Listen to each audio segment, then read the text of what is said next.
পরের দিন সকালে আমি ঢাকা চলে আসি, সংসদ ভবনে চলে আসি। এসে আমি এর ভিতরে আমি পুলিশের ঊর্ধ্বতন কর্মকর্তা যারা আছেন তাদের সাথে আমি কথা বলি। তো এরপরে আমি জিডিটা আমি গতকালকে করছি। কিন্তু আমার যে জায়গাটাতে প্রশ্ন হচ্ছে, দেখেন আমি একজন মেম্বার অফ পার্লামেন্ট। পুলিশ যখন আমার এলাকার ওসি সাহেব যখন জানলেন কোনো একটা মারফতে যে আমার একটা লাইফ রিস্ক আছে, তখনই কিন্তু উচিত ছিল যে উনি এসপি সাহেবের সাথে আলাপ করবেন, ডিআইজি সাহেবের সাথে আলাপ করবেন। এটা কি আসলেই থ্রেট নাকি না কেউ বোগাস নাকি না কিছু, এটা তো আমার কাছে আসার আগেই এদের তদন্ত করে ফেলা উচিত ছিল। মানে আমাকে জিডি করতে হলো কেন? প্রশ্নটা হচ্ছে গিয়ে যে আমার থ্রেটটা তো আমি জানি না, জানছে প্রথমে ওসি সাহেবের পরে এটা এসপি ডিআইজি ওনাদের কাছে যান। আমি জানার আগেই ওনারা আমাকে প্রোটেকশন দিবেন, আমাকে পরে জানাবেন যে এই থ্রেটটা যেটা ছিল এটা রিয়েল অথবা ফেক। ওনারা আমাকে বলছেন, ওসি সাহেবের যতটুকু ব্রেইনে ধরছে উনি ধরছেন, আমাকে বলছেন, আমাকে জিডি করতে হয়েছে। আর আমার নিরাপত্তা তো এখন আমার নিজেরই দিতে হইতেছে। এখন রাষ্ট্রযন্ত্র, আমি এটা বুঝলাম না যে এই রাষ্ট্রযন্ত্র আসলে কি আদৌ আমার বাঁচায় রাখতে চায় কিনা।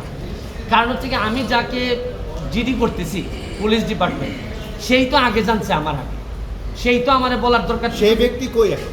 সে ব্যক্তি আইডেন্টিফাই করা নাই।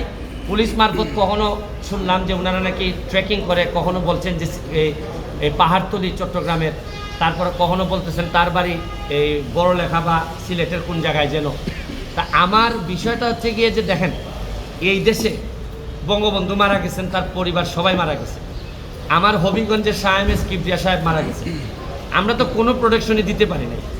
আর আমার বিষয়টা এরকম হয়েছে যে এই পুলিশের ভূমিকা দেখে মনে হইতেছে যে পুলিশ মনে হইতেছে যে একটা অপমৃত্যু রেকর্ড করার জন্য বসে আছে, যে আছে একটা মৃত্যু হয়েছে, নাইলে এই পর্যায়ে যাবে কেন। আমি কি করতেছি না করতেছি সব পুলিশ এবং এনফোর্সমেন্ট এজেন্সির নখদর্পণে থাকবে। কারণ এরা খবর নেয় না বলেই লোকগুলা মরে, আর এরা খবর নেয় না বলেই বেনজির রায় তো ধনী হয়, এরা খবর নেয় না বলেই মতিউর রায় তো টাকার মালিক হয়। কারণ এরা তো থাকে কারে কোন জায়গায় বদলি করবে, কারে কোন জায়গায় জায়গা মতো নিজের লোক সেট করলে অনেক টাকার বাণিজ্য হবে, এইসব অভিযোগ এদের বিরুদ্ধে। যার কারণে আমার কষ্টটা এখানে, আমার এই মরতে কষ্ট নাই, আমার দুইটা কষ্ট।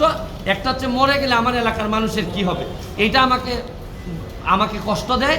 আরেকটা হচ্ছে গিয়ে যে এই দেশটা এমনভাবে মরার জন্য ক্ষেত্র তৈরি করা হয়েছে যে আপনি দেখেন, আজকে আমার সকালবেলা আমার মেয়ে আমাকে বলে কি জানেন, কোন দেশে আছি।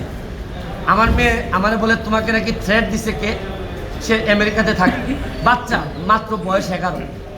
আমি বলছি হ্যাঁ, আমি তো গুড ওয়ার্ক করি, এই জন্য ব্যাড পিপুলরা আমারে হুমকি দিছে। সে আমারে বলে there must be a line between good work and stupidity. মানে আমার মেয়ে মনে করে আমি যে গুড ওয়ার্ক করি, আমি যে অন্যায়ের বিরুদ্ধে প্রতিবাদ করি, এগুলো হচ্ছে গিয়ে স্টুপিডিটি। কারণ আমি আর কি জবাব দিব তারে, কারণ সে তো তার মাথার মধ্যে এগুলাই আছে যে বাংলাদেশে যারা ভালো কাজ করে, অন্যায়ের প্রতিবাদ করে, এরা স্টুপিড। কিন্তু আমার মেয়ে অল্প বয়সী মেয়ে, আমি তো বুঝাইতে পারি না যে আমার জন্ম এই দেশে, এই দেশের মানুষের কল্যাণে আমি কাজ করতে চাই।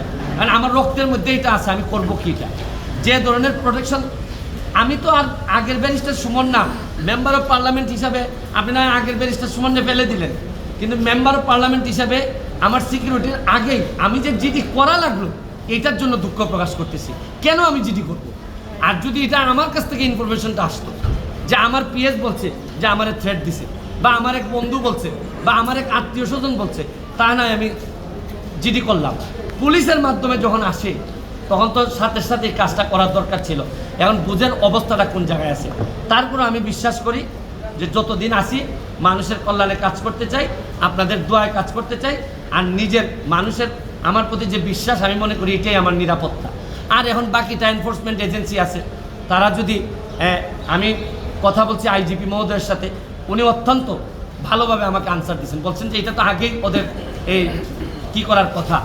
উনি আমার বিশ্বাস যে উনি ওই যারা আছে তাদেরকে প্রশ্ন করছেন যে এটা তো তোমরা জিডি করার আগেই ইনফরমেশন পাওয়ার সাথে সাথে কাজ করার কথা। একমাত্র আইজিপি সাহেব, বর্তমান আইজিপি সাহেব, উনি আমার অ্যাঙ্গেলে উনি কথা বলছেন। আর বাকি যারা আছে সবাই মনে হইতেছে যে সাক্ষী দেওয়ার জন্য বসে আছে, আমি কখন মরবো, মরলে পরে সাক্ষী দিবি। আমার এলাকাটা কিভাবে চলছে বুঝেন না আপনারা? যে কারে কোন জায়গায় সেট আপ করবে, এইভাবেই চলছে। থ্যাংক ইউ, দোয়া চাই সবার কাছে।